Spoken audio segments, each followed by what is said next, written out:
He's Jalen Rose. I'm David Jacoby. We are Jalen and Jacoby. Jalen, what is it that We Get It People?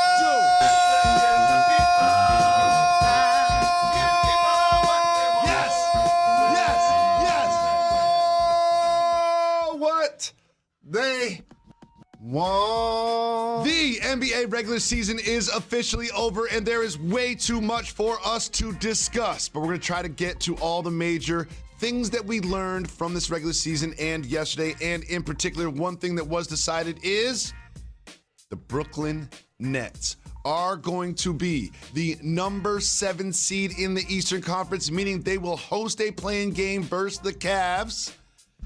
And they're lurking and looming as a threat to the top players and teams in the Eastern Conference. Brooklyn! I'm so very happy this time of year, Jacoby. It's just a celebration of the regular season. And the Brooklyn Nets, imagine James Harden was on this team. They did a blockbuster deal that added Andre Drummond, that added Seth Curry. They hope to get Ben Simmons. But they still have Kevin Durant, who averaged 30 this year. Still was terrific. Kyrie Irving, just a dazzling scorer. Like, just to watch his loud buckets on a nightly basis are incredible. And now they have a chance to secure the 7 if they win against the Cavs, or if they lose, they're the 8th seed, which means they gotta beat the winner of 9-10 to be the 8th seed. Right. Either way, once they get in, they got to play against a really tough opponent. Yep. At the 1 spot or the 2 spot. Yep. Now, if you're them, it's going to be interesting to see what happens with the Celtics and Robert Williams' injury. But for the Nets to recover and make the playoffs and have a chance for the 7th seed after having prolonged losing streaks. 11-game losing streak this season, dog. Prolonged 11-game losing streak. I don't think the Pistons did that. Correct. That's why I like to acknowledge the journey as the regular season ends, because sometimes people forget the ebbs and flows that teams have had to go through to reinvent themselves to get to this point. It's going to be great to watch them in the playoffs. Cleveland has had a great start of the season. They've had some injury, things happened. They lost Allen, they lost Mobley. But I don't expect them to beat the Nets. But you talked about Robert Williams. If the Nets win at home in the 7-8 game, they'll be facing the Boston Celtics. You talk about Robert Williams, but also looming is Ben Simmons. I assumed we would never see Ben Simmons in a Nets uniform this entire season. However, there are now reports that he could be back for the first round of the playoffs.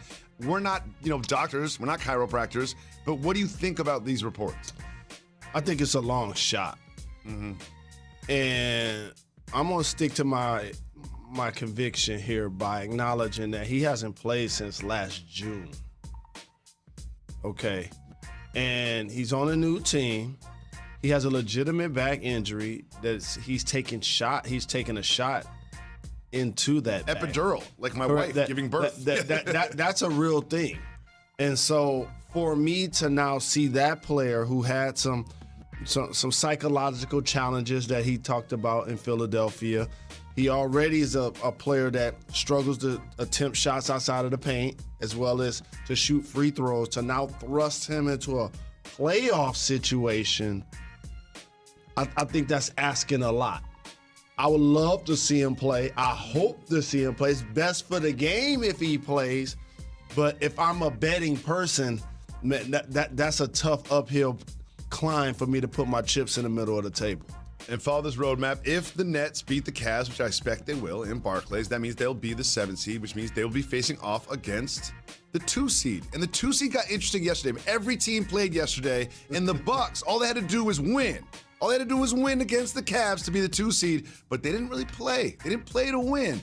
So they kind of gave the Celtics the 2 seed. The Celtics beat the Grizzlies. So now the Celtics are in the 2 seed. You mentioned Time Lord may or may not be back during this series. They hope to get him back, but they've still got Tatum and Brown, and Tatum and Brown showed out against the Grizz. And let's talk about the journey of the Boston Celtics season, where Marcus Smart talked to them about sharing the ball more. And he, as their best passer, actually took initiative defensively and improved his three-point shooting to where now all of a sudden he's a Defensive Player of the Year candidate. Are you old enough to remember when people said that you should break up Jason Tatum and Jaylen Brown? Yeah. Okay, that was happening this season. How about when Ime Udoka first got the job and people wondered if he was in over his head, and Brad Stevens was moving up to the front office, and Al Horford's played quality minutes for their team.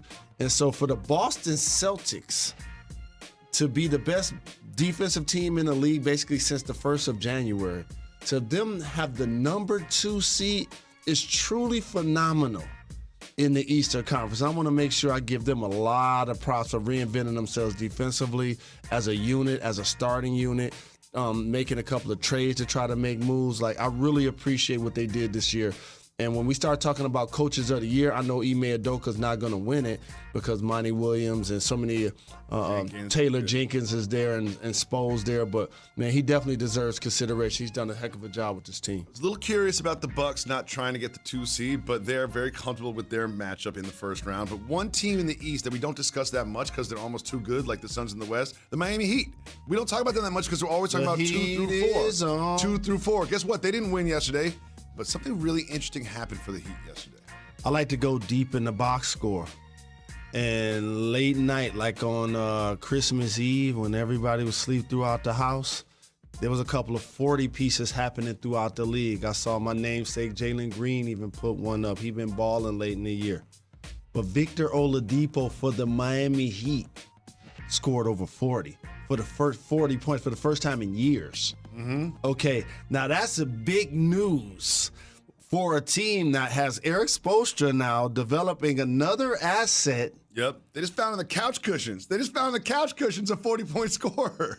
Now all of a sudden the Miami Heat, the number 1 seed, looks stronger and look deeper. And you're right about the Bucks. Their championship tenacity and always staying the course and consistency paid off for them, because they get to play the Bulls, a team that's limping into the postseason. So I really like what ended up happening in the East. I felt like each team at the top got properly rewarded. One of the teams at the top that we'll discuss briefly will be the 76ers. They will play the Toronto Raptors in the first round. One thing that's interesting about the 76ers team, Joel Embiid, first center to win the scoring title since Shaquille O'Neal. Shout out to Joel Embiid. Like, he put on a show this year. And, like, the way he punished the Indiana Pacers, like, late in the year, like, in particular, like, how dominant he was reminded me of the people that he's being compared to. Guys like Moses Malone, who led the league in scoring and won MVP, and Shaquille O'Neal, who won MVP and led the league in scoring.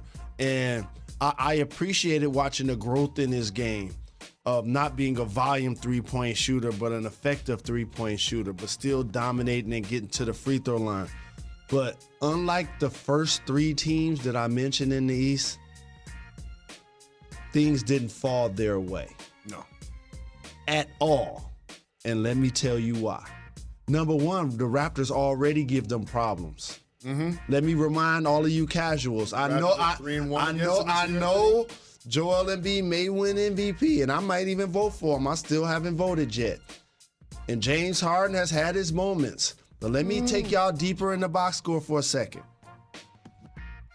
Thibauld's not going to be able to play in Canada. He's unvaccinated. They've already struggled against the Raptors. Whether Kawhi was on the team or not. Shout to Fred VanVleet. Shout to P. Skills, Siakam, who's been balling. Scotty Barnes, Rookie of the Year candidate. Like, they're legit. And they're a bad matchup for Philly, especially without Thibault. They might be in trouble. Jalen, I wasn't just watching basketball yesterday. Something really bad happened. It is time for Negative Jacoby to join the show.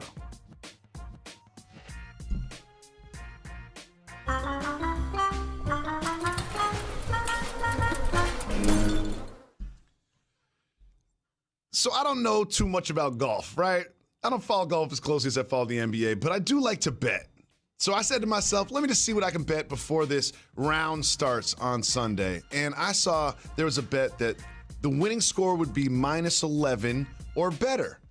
And Scotty Scheffler entered the day at -9. So I'm thinking, you know what? Whether it's Scheffler or somebody else, it's going to be -11 or better. And then in the last hole at -12, he missed that putt. And I'm thinking, all I have to do is make this one. And then he missed that putt, Jalen. And then he makes the last putt in -10. Scotty Scheffler, great job winning the Masters. Congratulations. But you got to make those putts, my guy. Those are 3-4 foot putts. Make the putt. What are you doing? They should take the jacket away from him. Should he be considered the Masters champion even though he lost me that bet? Yes. You're wrong. I disagree. And I just want to acknowledge Tiger Woods' return because I did pay attention, and only when Tiger was playing. I definitely was like, where's Tiger? Only when Tiger was playing. Even when he was like 100 shots off the lead. And I really feel bad because he was out there limping. Mm-hmm. And I know he's already committed to play more, but Tiger was limping, and it was really impressive to see that after the car accident that he endured, that he's alive, let alone healthy enough to play and make the cut. Really impressive. Welcome back, Eldrick. It was great to see Tiger Woods limping, but it was awful to see Luka Doncic limping. You know I love the Mavs. You know I was rooting for him to get the 3 seed, but Luka Doncic has a strained calf muscle. Get well soon, right Luka. At the wrong time. We'll discuss the implications of that and everything that happened in the Western Conference right after this. We love Luka. Jalen and Jacoby.